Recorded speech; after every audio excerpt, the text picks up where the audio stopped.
Today we're going to be looking at the question of who is God and how does the Bible describe God to be.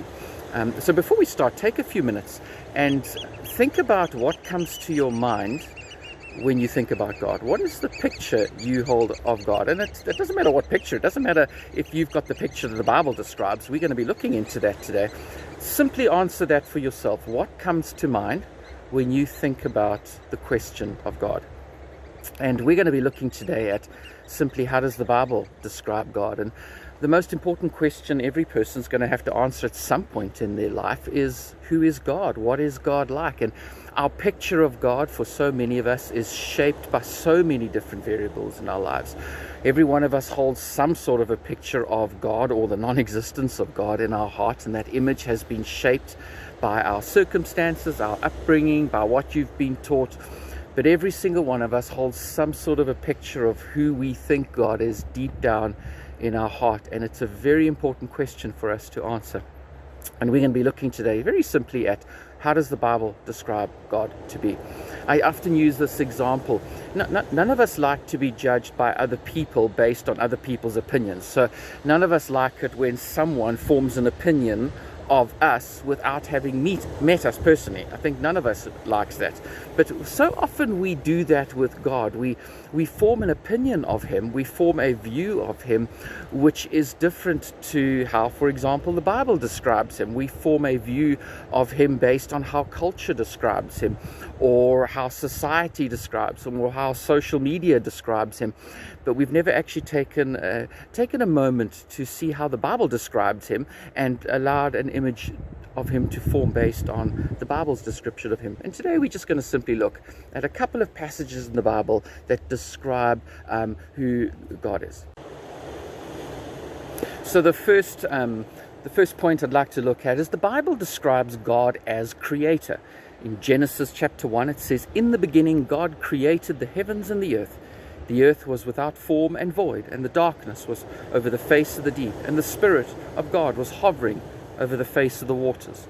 And then we see in John chapter 1, "In the beginning was the Word, and the Word was with God, and the Word was God. He was in the beginning with God. All things were made through Him, and without Him was not anything made that was made." We see here firstly the Bible describes God as creator.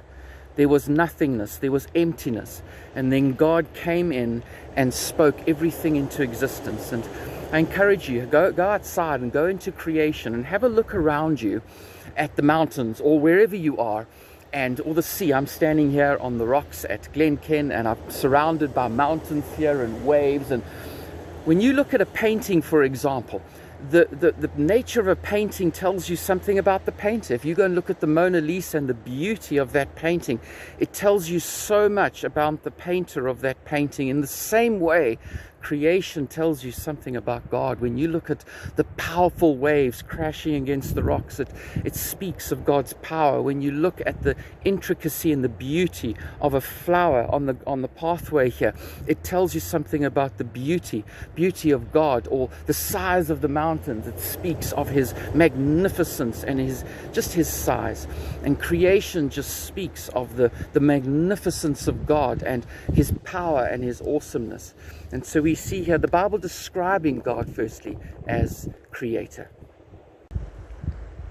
So maybe in your group, just think through an aspect of creation and describe to one another what that tells you personally about God. So think of just a part of creation, and how does that describe and what does that tell you about God? The next aspect of God I'd like to look at is in Exodus 3:14. God says, "I am who I am." And this very simply just tells us God wasn't made by anything. He wasn't formed. He wasn't created. He's not dependent on anything for His existence. God simply is, and He always will be there. He's always the same, and He's always going to be there. And I just share this brief attribute of God or characteristic of God that the Bible describes, in that He's consistent. He's always been there. He's not dependent on you or me for His existence. He's not dependent on anything else for His existence. He's constant. He's always been there, and nothing can come into existence without Him being involved. The next aspect of God I'd like to just look at is God is deeply personal. He's a relational God. This might challenge you depending on where you find yourself at this moment. But Isaiah 55:8 says, God says, my thoughts are not your thoughts. In Jeremiah 29:11, we see God saying, I know the plans I have for you. Zephaniah 3:17 says that God says, I will rejoice over you with gladness. You see, the descriptive, the imagery the Bible is giving here is God is not some inanimate object out there disinterested in you and me. Culture and society so often paints him like that he's a disinterested God who could care less about you. The Bible doesn't describe God like that. The Bible describes God as a being that thinks, he plans, he thinks about you. He has feelings. He has emotions like you and me. He rejoices. He thinks about you. He's deeply personally interested in you and I. And the Bible describes God as this relational being, very, very interested in you and me. So maybe ask yourself this question as you're sitting there. If you were to meet God on the street today, or you bumped into him and you discovered that he was deeply interested and deeply desiring to be involved in your life, that he's got a plan for you, he thinks about you, how would that make you feel? The next aspect I'd like to look at is in Genesis 1:27, it says God made you and me in his image. Now this is incredible. The God of this universe, the creator of this universe, makes you and me in his image. Think about this for a moment. Where does the idea come from? Where do we get the idea around the world that being kind is, for example, better than being hateful? You see this in cultures all over the world. It's universal. Being kind is better than being hateful. Or you see all over the world forms of worship amongst human beings. Humans around the world worship in some form or another. You don't see, for example, animals or dogs bowing down to worship anything, but you see this amongst humanity across the world, different cultures, religions, no matter where you look. Where do these ideas come from? They come from the blueprint that God has put inside of every single one of us. Deep in our core, there is a blueprint of God in the heart and the makeup of every man and woman. So ask yourself this question. If God, the God who put this universe into existence, the creator of this universe, he's made you in his image, how would that change the way we ought to live? The next characteristic of God I'd like to look at that the Bible describes is God is love. Listen to this passage in 1 John 4, and I'm going to read just from verse 8. It says, anyone who does not love does not know God, because God is love. In this the love of God was manifest among us, that God sent his only Son into the world so that we might live through him. In this is love, not that we loved God, but that he loved us and sent his Son to be the propitiation for our sins. In John 3:16, you probably know the passage very well. For God so loved the world that he gave his one and only Son. So here we see the Bible describes God. It says God is love. Just stop and ponder the implications of this for a moment. God could have been hate. I mean, God could have been anger, but out of all the characteristics here, God happens to be love. That's his essence. He doesn't have love. His very essence is love. He is love. Now, we'll get to, you might have questions sitting in your heart going, well, how can God be love when there's so much evil and corruption in the world? We're going to get to those. Remember, the point of today's discussion is simply to look at how does the Bible describe God to be. We'll get to some of those questions later on. But here we see a beautiful description that the essence of God is love. Ask yourself the question, or discuss amongst you for a moment. How does this impact the way you're going to live? Or how does this impact or challenge the view you hold of God when you consider that the Bible describes God and God's very essence to be love? The next aspect I'd like to look at is the Bible describes God as being holy and loving righteousness.